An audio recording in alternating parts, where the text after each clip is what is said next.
Lionel Messi's private jet was delayed from leaving Argentina's Rosario airport due to a bomb scare which saw all flights halted.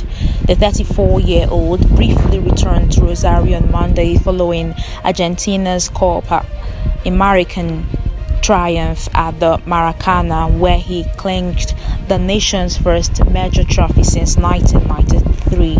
Messi was due to jet off for Miami, Florida to spend some time on holiday with his family, but his flight was delayed after a man claimed to have left a bomb in his suitcase. Security had to immediately step in before enforcing emergency protocols, evacuating the airport and suspending all flights. Shortly after, the matter was resolved, but the delay caused a huge flight backlog which dented Messi's plan. An airport statement read, "At 11:50 a.m., the airport security police (PSA) activated the preventive emergency plan due to a situation of suspicion. The building was evacuated as a precaution."